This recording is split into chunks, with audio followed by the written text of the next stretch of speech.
Is-sibt li għadda marka pass importanti fil-konservazzjoni marittima hekk kif Nature Trust Malta ħelset żewġ tifkieren tat-tip Loggerhead li għandhom l-isem Atwa u M.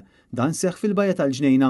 L-avveniment parti mill-isforzi kontinwi ta' Nature Trust biex tipproteġi l-ħajja marittima ta' madwarna serva wkoll biex ifakkar il-programm Rebbija tal-BOV, programm li jiċċelebra il-50 anniversarju tal-bank. Atwa u M l-itnejn li huma tilfu waħda mill-flippers ta' quddiem tagħhom wara li nqabdu fi skar tal-baħar kienu ilhom taħt il-kura ta' Nature Trust mill-2021. Minkejja l-gravità tal-ġrieħi li ġarbu, iż-żewġ tifkieren urew reżiljenza notevoli matul iż-żmien tagħhom fil-faċilità ta' riabilitazzjoni ta' din l-NGO. Issa huma rkupraw għal kollox u skont Vinsa Tart, il-Kapsikuttiv ta' Nature Trust, mistennija jgħixu ħajja sħiħa u b'saħħitha. Il-fkieren għandhom apparat installat fuq darhom illi se jsegwihom permezz ta' satelliti. Id-dejta miġbura se tiġi kondiviża mal-pubbliku permezz tal-pjattaformi tal-midja soċjali ta' Nature Trust.